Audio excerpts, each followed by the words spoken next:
Добрый день, уважаемые дамы и господа. Мы с вами снова на канале Печи Камины. Я Александр. И сегодняшний обзор наш будет посвящен банным печам для небольших парилок. Проведем сравнительный обзор и покажем слабые и сильные места той или иной печки. Начать хотелось бы, наверное, с флагмана печного мира. Это печки от компании Теплодар Русь 9. Рассчитана на парилку до 9 кубов она. Толщина стали 2 мм. Это хромистая нержавейка. Печь имеет загрузку примерно где-то в 20-25 кг на верхней части. По всему контуру идут специальные отверстия, через которые осуществляется нагрев и конвекция камней. Печка достаточно легко чистится, потому как внутри у нее, если обратить внимание, зола вся осыпается уже сразу непосредственно туда вовнутрь, и потом достаточно легко будет почистить ваш дымоход и саму печь сревизировать. Печка имеет прямо-таки небольшой топливный канал, в который закладываются дрова, черный колосник. Сама топка, как можно увидеть, сделана из нержавейки, и отличительная особенность печей Теплодара модификации Русь — это вот такие вот края, которые идут на скос, то есть все горит именно на колосниках, исключен прогар в местах, так скажем, залегания дров.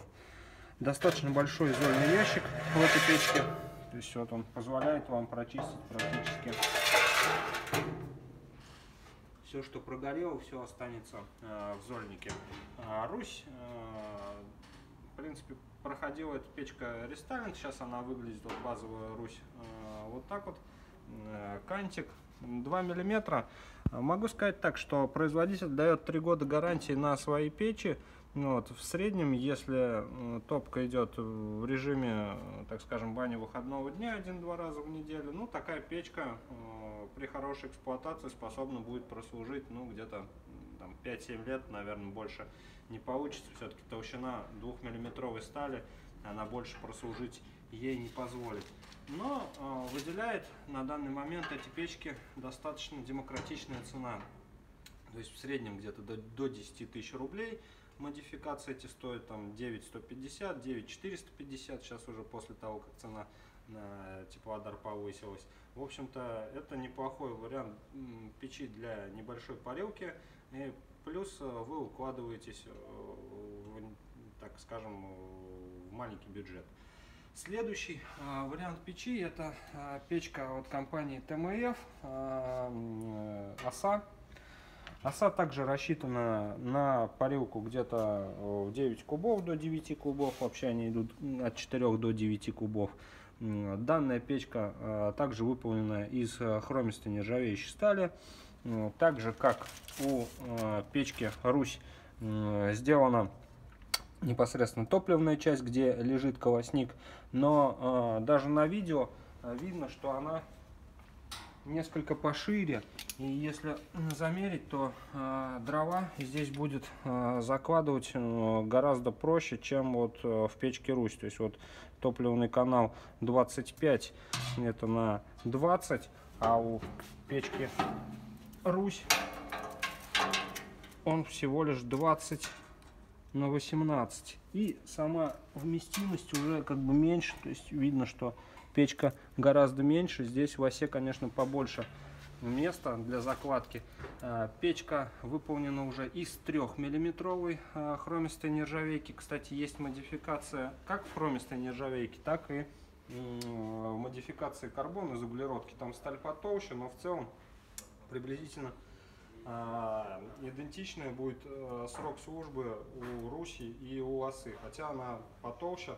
Наверх помещается где-то 20-25 килограмм камня. То есть это, в принципе, там коробка, либо миксуем камень, как хотим. Печка достаточно маленькая. То есть для небольших парилок характерно, чтобы место печка занимала очень мало, поэтому ее размер это 40 на 40. Это такой квадратик получается. Обращу ваше внимание на выход дымохода. Он здесь центральный у нас получается. У печки Русь он немножко смещен туда у нас ближе. Это для удобства монтирования потолочной разделки, потому что здесь вот смонтировать разделку будет уже немножко проблематичнее, и часто приходится дымоход отводить немножко в сторону. То есть получается, дымоход у вас нужно будет смещать. Вот. Для любителей хорошего легкого мелкодисперсного пара компания ТМФ выпустила печки Гейзер микро, мини, которые рассчитаны на небольшие парилки и позволяют людям за счет внутренней каменки, вот здесь как раз подача во внутреннюю каменку, получать более легкий, более мелкодисперсный пар. Что касается данной модификации печи, габаритный размер остался такой же, как у печки ОСА. Немножко поменяли конструктив каменки. Камень с 3 сторон также нагревается. Объем камней не так велик, не такой большой, то есть это где-то порядка там 10-15 килограмм всего лишь навсего можно сюда уместить при, так скажем, стандартной закладке. Дальше, что касается внутрянки, если мы обратим на нее внимание, то вот здесь уже компания в принципе не проработала. Конечно, топка получилась побольше, дров сюда мы побольше ложим, но видим вот эти вот слабые места, где у нас будет выгорать со временем. То есть дно, скорее всего, быстрее гораздо прогорит, чем на других печках. Также чугунный колосник, топка, если смотреть по литражу и по размерам ее, она, конечно, побольше, чем в осе. То есть, но незначительно, но разница есть. Как раз таки вот эти вот скосы, которые внутри, они дают нам уменьшение вот этой топливной камеры. Вверху стоит отбойник. Вот. Ну, все вроде бы стандартно, как для базовых печей. Конечно, Гейзер микро, она подороже получается. Причем на данный момент, после того, как компания ТМФ повысила цены, они стали не совсем конкурентны с своими аналогами. Но в целом могу сказать, что сейчас заводская цена завода-изготовителя, то есть на данной печке, на ОСУ в районе 11 тысяч рублей и в районе 15-16 тысяч это уже микро. В общем-то, в таком формате. Следующим вариантом на 9-10 кубов, наверное, мы можем рассмотреть печку Костер. Печки Костер также печи конвективного типа. Их отличает толщина, прежде всего, от всех остальных. У Костра это 4-миллиметровая хромистая нержавейка в особо нагружаемых местах. Это отбойник, это вот верхний коллектор дымосборника, это задняя часть топки. А боковые стенки выполнены уже из конструкционной стали. Вот. Но равнопрочность конструкции позволяет этим печкам иметь один из самых больших ресурсов на сегодняшний день на рынке. И они с успехом пользуются большим спросом. Прежде всего, наверное, стоит обратить внимание на габаритные размеры нашей печи. И вот если рассматривать ширину ее, то она где-то в районе 35 сантиметров, глубина побольше, глубина 53 сантиметра. Если с топливным каналом, то уже получается в районе 70. Зато не приходится напиливать дрова маленькие. То есть здесь помещаются дрова где-то в 45 сантиметров, 43 сантиметра залазят в чистоту. Это достаточно хороший результат. Обращу ваше внимание, то, что печка вертикально направлена, она повыше своих аналогов. Ну, с Русью вот можно сравнить, наверное, по высоте они идентичны. Поэтому загрузка приблизительно будет равняться печке Русь. И в этом плане, конечно, в загрузках выигрывают представители компании ТМФ. Это вот печки ОСА и Гейзер микро. В загрузке, конечно, они более предпочтительны. Эти печки обладают меньшей загрузкой, но тоже имеют свои плюсы. В частности, печка Костер оптимально подходит для универсалов, любителей финской суховоздушной сауны и также для любителей, так скажем, паровой бани, если сейчас не рассматривать внутренние каменки и тому подобное. Печку можно остановить в любой момент, практически прижать, то есть чтобы она у нас перешла в режим длительного горения. И, соответственно, уже исходя из этого, так скажем, создавать для себя оптимальные режимы влажности. Следующий момент.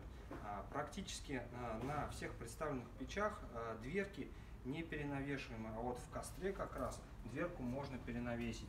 И в зависимости от того, с какой стороны нам удобно открывать, мы можем варьировать открытие вот этого окна для закладки. И это вот, конечно, большое преимущество по сравнению с другими печами. Но также, в принципе, как и остальные представленные аппараты, печка имеет свои минусы. Минусом, наверное, прежде всего стоит отнести расположение дымохода. Конечно, пожертвовали вот возможностью постановки дымохода в центральную часть. За счет этого дымовые газы делают оборот Г-образный такой, оставляя максимальное количество тепла внутри топки, чтобы прогреть камни. Но дымоход вот он приближен, и при монтировке дымохода здесь, конечно, имеются свои сложности, но от них достаточно легко можно избавиться там двумя полуотводами под 45 либо там, под 90 градусов, кто уж как хочет. А в целом аппарат получился весьма неплохой, добротный. Плюс после рестайлинга там в 2016 году усилили топку, то есть топку не ведет, топка себя достаточно хорошо чувствует даже при, так скажем, глобальных таких эксплуатационных мерах, там дубом топит, перетапливают, комфортно чувствует себя. По сроку, опять же повторюсь, имеет она один из самых больших ресурсов, это порядка 10 лет. Вот это уже статистические данные, которые приводят нам компании, если печку нормально эксплуатировать, то есть в соответствии с требованиями в паспорте прописанными. В общем-то, это линейка стальных печей для небольших парилок. Почему мы не включили сюда там, чугунные печи или другие какие-то? Дело в том, что чугунные печи в среднем где-то рассчитаны на объем 12-14 кубов уже, то есть они чуть побольше, и следующие обзоры наши будут посвящены именно этому. А так, пока всем желаю легкого пара, доброго, так скажем, доброго здоровья. Вот. С вами был Александр. До свидания.